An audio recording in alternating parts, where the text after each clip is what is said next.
नमस्कार सभी मित्रों को। कैसे आप सब लोग? सभी अच्छे होंगे और आपको वीडियो भी पसंद आ रहे हैं, ऐसा मुझे लग रहा है। ठीक है। और आप सभी के कमेंट्स देख करके मुझे खुशी हुई है और आगे भी आपके लिए मैं बेहतरीन ही लेकर के आऊँगा, जैसे कि आपकी तैयारी बहुत अच्छी तरह से हो सके। और हम जो ये शिक्षण विधियों का जो बीएटीसी और पीटीईटी की जो शिक्षण विधियाँ चल रही हैं, इनमें हम सबसे पहले धीरे धीरे सरल से कठिन की ओर, ये भी हमारी एक शिक्षण विधि का एक भाग है, सरल से कठिन की ओर। तो धीरे धीरे सबसे पहले हम सरल सरल क्वेश्चन लाएंगे, इसके बाद में धीरे धीरे आपके लिए हार्ड क्वेश्चन लेकर के आएंगे। तो देरी नहीं करते हुए हमारे क्वेश्चन को स्टार्ट करते हैं। हाँ, और दोस्तों एक बात और भी, आप वीडियो को पूरा देखें, जल्दीबाजी बिल्कुल भी ना करें। इसे हमारा कोई नुकसान नहीं है, नुकसान आप ही का है। फिर ये आप टाइम भी दे रहे हो और पूरा वीडियो भी नहीं देख रहे हो तो कोई मतलब नहीं। और एक एक जो शब्द होता है यहाँ पे, उसका अर्थ समझे और इन शब्दों से ही आप आगे जा कर के आप अपने बेहतर क्वेश्चनों को कर सकते हैं, अधिक से अधिक क्वेश्चन अटैम्प्ट कर सकते हैं। तो स्टार्ट करते हैं। और सबसे पहला क्वेश्चन दिया हुआ है कि व्यावसायिक प्रतिबद्धता का मुख्य आधार समर्पण एवं श्रद्धा है। ये कथन कैसा है? सत्य है, आंशिक तौर पे असत्य हैं, या सत्य है, या आंशिक सत्य है?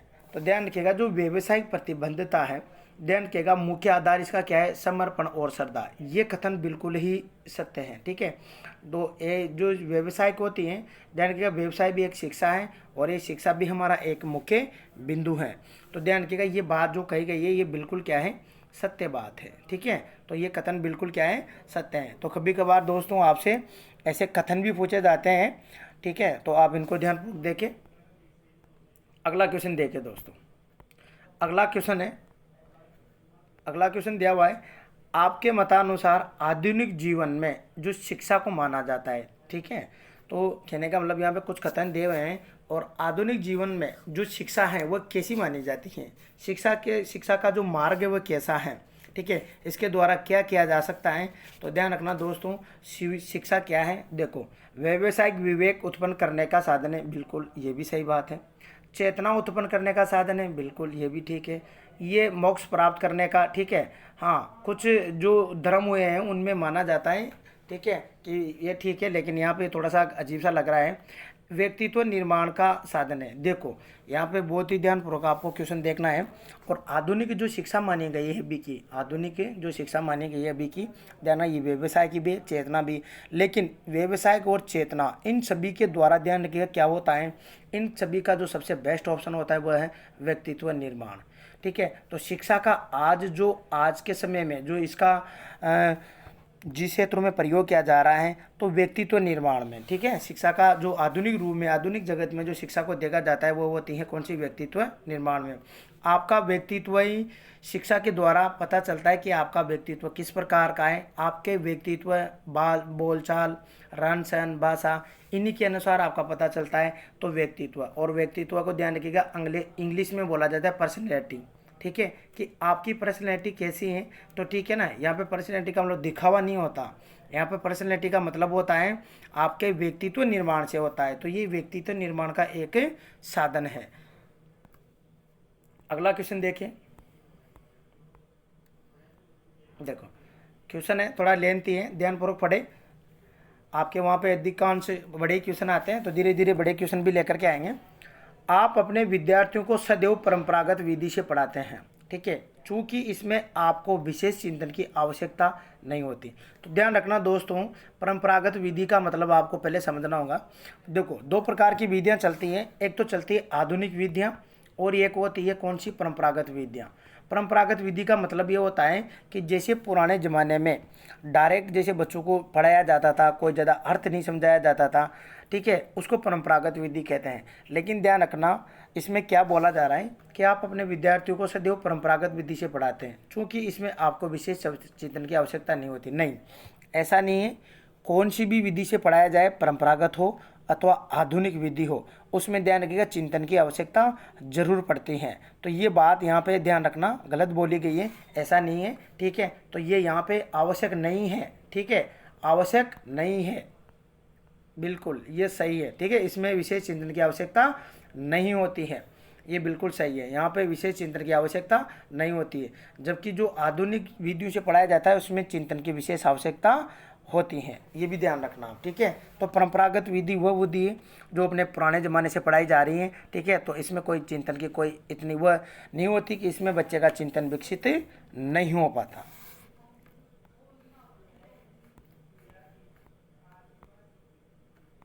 अगला क्वेश्चन दिया हुआ है, आपकी राय में जीवन की सफलता प्राप्ति है तो आवश्यक क्या है? चलो बताइए। आप सबसे पहले अपना आंसर चूज कीजिए। क्या होगा?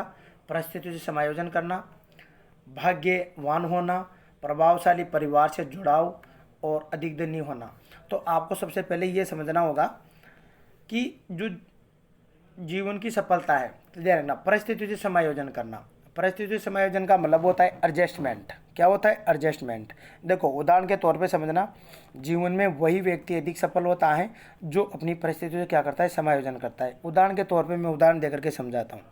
जैसे दो बालक हैं, दो बालक कई शहर में पढ़ने के लिए चले गए। अब उनको उनके सामने ध्यान रखिएगा, जैसे कि अभी जो ये रिट पात्रता परीक्षा आ रही है, तो पात्रता की तैयारी करनी है उनको और समय बहुत ही कम है उनके पास में। अब एक बालक तैयारी करते टाइम में बहुत सारे बहाने बनाता है, उसको अच्छा खाना नहीं मिल पाता, उसको पढ़ाई में डिस्टर्ब होता है, तो वो ऐसे में करके और अपने गांव आ जाता है और अपने घर वालों से आकर के बोलता है कि मैं नहीं पढ़ पाता, खाना बेचा नहीं मिल रहा, ये वो अपना वह 10 बहाने बना लेता है। अभी एक बालक जो परिस्थिति समायोजन करता है, उसको वो ये सोचता है कि कुछ ही दिनों की बात है, निकल जाएगा, हमें को कौन सा ज़्यादा दिन रहना है यहाँ पे, खाने से मतलब है, बाजे बज रहे हैं तो बजने दो, हमें पढ़ाई से मतलब है और कुछ भी मतलब नहीं है। तो ध्यान रखिएगा, वो ऐसे में परिस्थिति से क्या कर लेता है? समायोजन कर लेता है। वो ये सोचता है कि हमेशा परमानेंट नहीं रहना, हमें कोई एग्जाम तक रहना है और हमें परीक्षा देनी। ऐसे में करके वो तैयारी करता है और वो वहाँ पे तैयारी के बाद में सेलेक्ट हो जाता है और उसका जीवन ध्यान रखिएगा अच्छे से गुजरता है। और वही एक बालक जो छोड़ करके आया है वो शिक्षा से पिछड़ जाता है, पीछे रह जाता है। तो यहाँ पे ये है, ध्यान रखिएगा, हमेशा बालकों को परिस्थितियों के साथ में समायोजन कर लेना चाहिए। यदि आपको सफल होना है तो परिस्थितियों के साथ में समायोजन कर लेना चाहिए। जैसे कि आप कक्षा में भी देखते हो, बहुत सारे बच्चे पढ़ते हैं, बहुत सारे नहीं पढ़ते हैं, लेकिन आपको उनकी परवाह नहीं करनी चाहिए और परिस्थितियों के अनुसार आपको अपना काम चुपचाप करते रहना चाहिए। चलो अगला क्वेश्चन है आपके सामने, और अगला क्वेश्चन दिया हुआ है, एक शिक्षक अपने सहकर्मी के साथ किस प्रकार की अभिवर्ती रखनी चाहिए या होनी चाहिए। देखो अभिवर्ती का मतलब मैंने पहले भी बता दिया और अभी भी बता रहा हूँ। अभिवर्ती का मतलब होता है नज़रिया। क्या है ना? नज़रिया। तो अपना एक सहकर्मी होता है तो उसके साथ में उसको किस तरह की अभिवर्ती रखनी चाहिए? नकारात्मक। क्या सहकर्मी के साथ में नकारात्मक रखनी चाहिए? ये तो बात ही बिल्कुल ही गलत है। मनोविज्ञान में या शिक्षण विधियों में नकारात्मक की जहाँ बात आए वो ऑप्शन बिल्कुल गलत होता है, ये तो गलत बात है। आलोचनात्मक। आलोचनात्मक का मतलब है ये होता है कि उसकी अच्छाई और बुराई दोनों की तुलना करना। यहाँ पे आलोचना करना किसी की, ये मत सोचना कि आलोचना से कि सिर्फ नेगेटिव नकारात्मक ही सोचा जा सकता है, ऐसा नहीं होता, ठीक है। ये बात ठीक है। रचनात्मक, देखो रचनात्मक का यहाँ कोई संबंध नहीं है। अभिवर्ती ध्यान रखना, इसका मतलब होता है सहयोग। सहयोगात्मक उसको उसके साथ में अपनी अभिवृत्ति रखनी चाहिए। सहयोगात्मक का मतलब ये होता है कि एक दूसरे के साथ में वो किस तरह की अभिवृत्ति रख सकते हैं, उसका किस प्रकार से सहयोग कर सकते हैं, एक सहकर्मी दूसरे सहकर्मी के साथ में किस प्रकार से सहायता पहुंचा सकता है और किस प्रकार से दोनों एक दूसरे का सहयोग कर सकते हैं। तो यहाँ पे ध्यान रखना, ये इसके लिए बहुत ही महत्वपूर्ण है। अगला क्वेश्चन देखिए,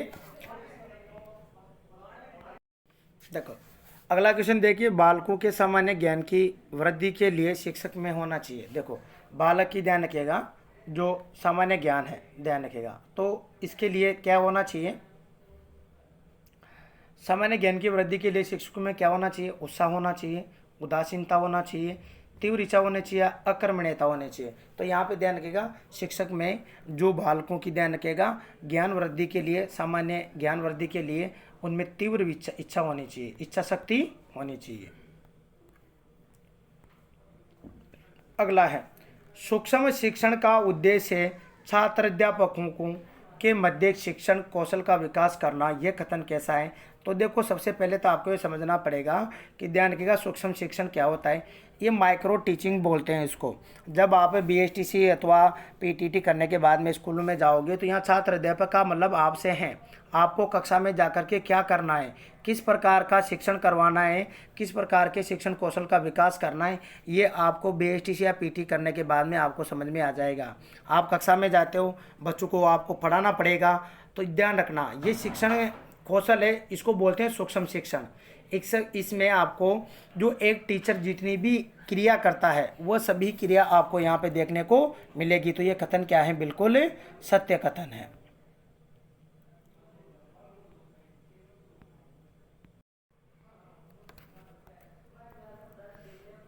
अगले क्वेश्चन को देखिए।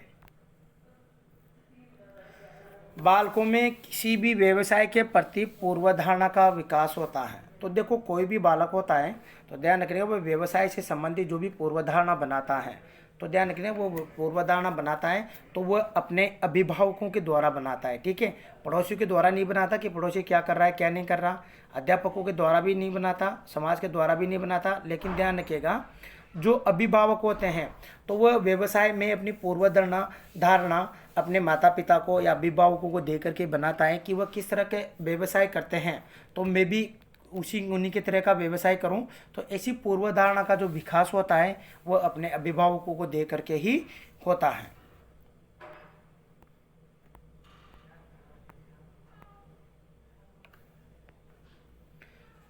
उस नेता को अच्छा माना जाता है, उस नेता को अच्छा माना जाता है। किस नेता को?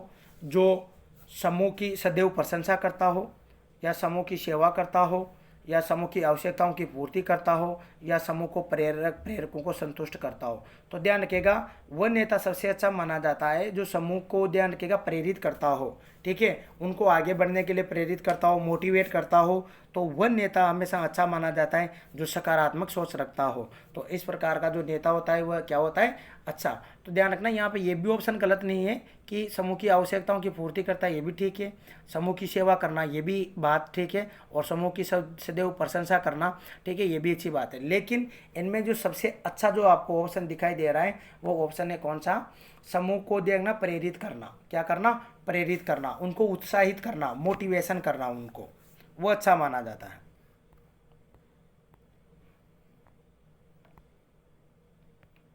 अगला क्वेश्चन है बहुत बढ़िया।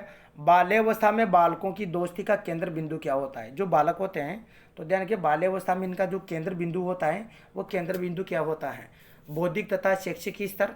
देखो ये तो बाल्यावस्था में देखो सभी बालकों का अगर पढ़ने जाएंगे तो ये तो होना ही है। सामाजिक स्तर पर मान्यता प्राप्त करना, बिल्कुल ये भी ठीक बात है। मित्र और परिवार के साथ में ध्यान रखेगा एक सहयोग के रूप में रहना, ये भी ठीक बात है। लेकिन इन सब में भी यदि आप देखा जाए तो इन सब में भी ध्यान की जो बाल्यावस्था, देखो यहाँ मेन केंद्र की पॉइंट पकड़ी है, और की पॉइंट क्या दिया हुआ है यहाँ पे, की पॉइंट दिया हुआ है बाल्यावस्था। और बाल्यावस्था में मेन बालकों का जो केंद्र बिंदु होता है वो होता है सहभागिता। क्या होता है? सहभागिता। ये बौद्धिक और शैक्षिक स्तर की बात होती है, ध्यान रखिएगा ये बात होती है किशोरावस्था की, ये बात होती है किशोरावस्था की। और सामाजिक स्तर पर जो समानता की बात होती है ध्यान रखिए ये भी किशोरावस्था की बात ही होती है, क्योंकि इसी स्तर पर बालक को एक क्या चाहिए होता है, सम्मान की ज़रूरत होती है। और ये मित्र और परिवार ध्यान रखिएगा ये शुरू से ही साथ में रहते हैं। लेकिन इन सब के बावजूद भी जो बाल्यावस्था का बालकों का जो मेन केंद्र बिंदु होता है वह सहभागिता होता है।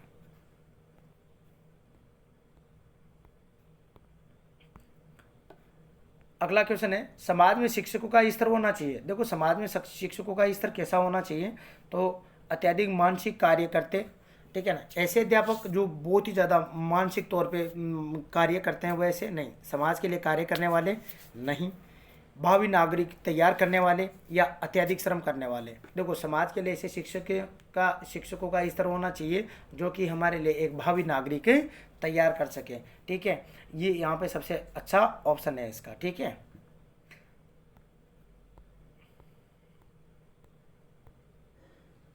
आपके दिया हुआ है अगला क्वेश्चन, छात्र को चोरी करने की प्रवृत्ति रोकने के लिए आप क्या करेंगे? एक बालक है जो उसकी प्रवृत्ति बन चुकी है, उसकी एक आदत बन चुकी है, तो ध्यान रखिएगा ऐसे छात्रों के साथ में आप क्या करेंगे, कक्षा में उनको बेइज्जत करेंगे। देखो ये ऐसे वर्ड तो बिल्कुल ही नकारात्मक होते हैं, ऐसे वर्ड का तो प्रयोग ही नहीं करेंगे। प्रधान अध्यापक को बताएंगे नहीं, ऐसा नहीं करेंगे, प्रधान अध्यापक को नहीं बताएंगे, ठीक है। चोरी के कारणों का पता लगा करके उनका निदान करेंगे, ठीक है। चोरी के जो कारण होते हैं, ठीक है, निदान का मतलब भी पता लगाना ही होता है वैसे, तो ध्यान रखिए उसके कारणों का पता लगाएंगे और ये जानने की कोशिश करेंगे कि वाकई में बालक ऐसा कर क्यों रहा है, क्या मजबूरी है इसके सामने ऐसा करने की, ठीक है। तो यहाँ पे सबसे अच्छा जो ऑप्शन है, आप सभी को पता है, सीधा सा क्वेश्चन है, उसका चोरी के कारणों का पता लगा करके उसका निदान करेंगे। और पुलिस की सहायता नहीं, पुलिस की सहायता नहीं लेंगे, क्योंकि ध्यान रखिएगा ऐसे में जीवन बर्बाद हो सकता है, ठीक है, तो ऐसा नहीं करेंगे। तो यहाँ पे सबसे अच्छा ऑप्शन है, चोरी के कारणों का पता लगा करके उनका निदान करेंगे। अगला क्वेश्चन है आपके सामने, शिक्षक और प्राचार्य एक दूसरे के क्या होते हैं। देखो ये एक स्कूल होता है, तो ध्यान, विद्यालय के अंतर्गत एक शिक्षक और जो प्राचार्य का जो संबंध होता है वह कैसा होता है, क्या दोनों एक दूसरे के प्रतिद्वंदी होते हैं। एक दूसरे के प्रतिद्वंदी का मतलब होता है दोनों एक दूसरे के विपरीत होते हैं, क्या एक दूसरे के मित्र होते हैं, ठीक है, शिक्षक और प्राचार्य, ठीक है। प्रतिद्वंदी तो नहीं होंगे, ठीक है, मित्र हो सकते हैं, लेकिन और भी आगे देखते हैं, विरोधी, हाँ विरोधी भी हो सकते हैं यहाँ पे बिल्कुल। लेकिन ध्यान रखिए इनमें सबसे अच्छा जो एक शिक्षक और प्राचार्य का जो संबंध होता है, या एक दूसरे के दोनों होते हैं, तो दोनों ध्यान रखिएगा, दोनों जो गाड़ी के दो पहिए हैं उनके समान माने जाते हैं। तो ध्यान रखिएगा दोनों एक दूसरे के क्या होते हैं, ये सहयोगी होते हैं, ठीक है। एक के बिना दूसरे का कार्य नहीं चल सकता है यहाँ पे, तो यहाँ पे सहयोगी होते हैं।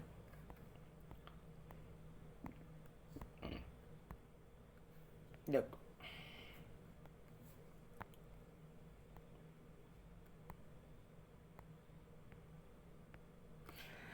कक्षा शिक्षण हेतु प्रवेश करने से पूर्व, देखो ये सब आपको करना है। एक अध्यापक होता है, तो ध्यान रखिएगा वह कक्षा में जाने से पहले, यहाँ कहने का मतलब क्या है कि एक अध्यापक को कक्षा में जाने से पहले, पूर्व जाने से पहले क्या करना चाहिए, इसको बोलते हैं कक्षा में जाने से पहले पूर्व धारणा बनाना।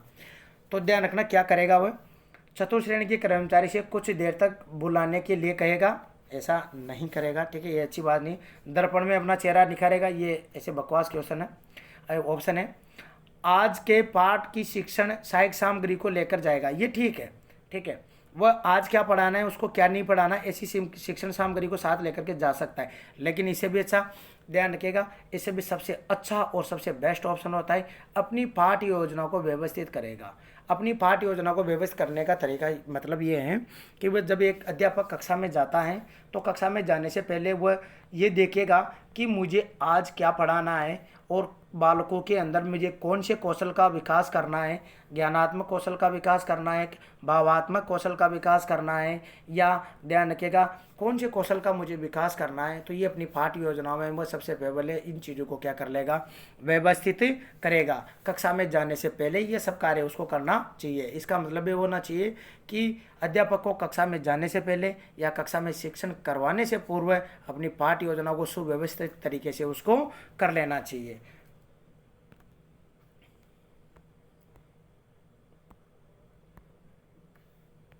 अगला देखिए, एक शिक्षक होने के नाते आप अपने पुत्र को शिक्षक बनने को कहेंगे, क्यों कहेंगे, अपने उसको क्यों कहेंगे।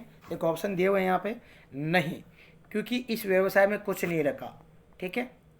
हाँ यदि वह स्वेच्छा से इसके लिए सहमत होता है तो अगला कह नहीं सकते, ठीक है। हाँ नहीं, देखो यहाँ सबसे अच्छा है आप अपने पुत्र को एक शिक्षक होने के नाते शिक्षक बनने के लिए क्यों कहेंगे, वो इसलिए कहेंगे यदि ध्यान रखिएगा उसकी इच्छा है, उसकी सब इच्छा पे छोड़ेंगे। हमें किसी भी बालक पर जोर जबरदस्ती नहीं करनी चाहिए, ठीक है। वह उसकी इच्छा से जो भी बनना चाहे, जो भी व्यवसाय चुनना चाहिए, वह उसके लिए स्व इच्छा से उसको चुन सकता है, उस पर दबाव नहीं डाल सकते। तो ध्यान रखिएगा यहाँ जो सबसे अच्छा जो ऑप्शन देख रहा है, हाँ यदि वह स्व इच्छा से इसके लिए सहमत होता है तो उसको हम शिक्षक बनने के लिए बोल सकते हैं।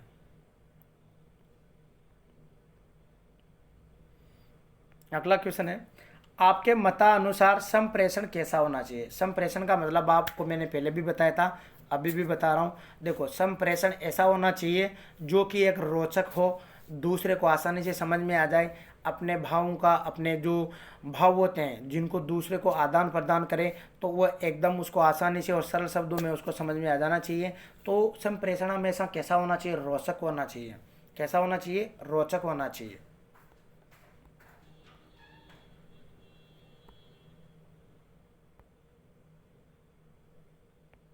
क्वेश्चन है, एक शिक्षण एक पारस्परिक क्रिया है। शिक्षण कैसी प्रक्रिया है, शिक्षण किन किन के मध्य होता है? तो ध्यान रखिएगा, जो यहाँ पे जो दिया हुआ है, वैसे शिक्षण के अलग अलग विद्वानों ने अलग अलग बताए हैं। किसी ने द्विमुखी बताया है, किसी ने त्रिमुखी बताया है। तो यहाँ पे जो सबसे अच्छा होता है, तो ध्यान रखिएगा, शिक्षक माता पिता के मध्य, छात्र शिक्षकों के मध्य, छात्र छात्रों के मध्य और शिक्षक शिक्षकों के मध्य। तो ध्यान रखिएगा, जो शिक्षण है, शिक्षण जो पारस्परिक जो क्रिया होती है, वह छात्र और शिक्षकों के मध्य होती हैं। किसके मध्य होती है? छात्र और शिक्षकों के मध्य होती हैं। अगला है, आपकी राय में अंतर्वैयक्तिक संबंधों का आधार है। अंतर्वैयक्तिक संबंधों का मतलब ये होता है कि जो एक दूसरे के जो संबंध होते हैं, उनका जो आधार होता है, या जो स्वयं का आधार होता है, वो क्या होता है? तो ध्यान रखिएगा, यहाँ पे सबसे अच्छा ऑप्शन है इसका कौन सा वाला? शिक्षा।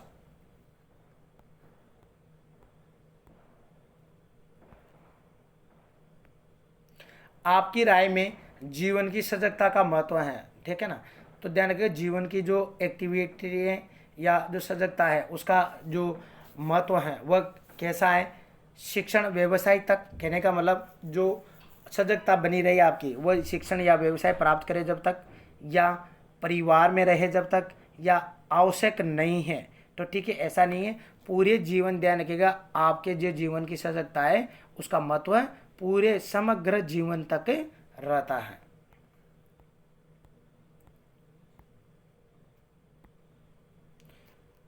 चलो, ये क्वेश्चन पहले आ चुका। आपकी राय में जीवन की सफलता प्राप्ति हेतु परिस्थितियों से समायोजन, इसको हम पहले ही कर चुके हैं, दो बार रिपीट हो गया। तो दोस्तों, आज के लिए इतना ही, ठीक है। दो बार रिपीट क्वेश्चन हो गया था। और आपको कैसा वीडियो लग गया? धीरे धीरे आपके लिए और भी बेहतरीन, अच्छे, थोड़े लेंथी क्वेश्चन भी आएंगे आपके सामने, जो कि लैंग्वेज में थोड़े ठप होंगे। तो धीरे धीरे आप इनको करते चलिए, और आपके लिए इसलिए निरंतर जब भी समय मिलेगा, मैं आपके लिए ये क्वेश्चन लेकर के आता रहूँगा। आज के लिए इतना ही, धन्यवाद।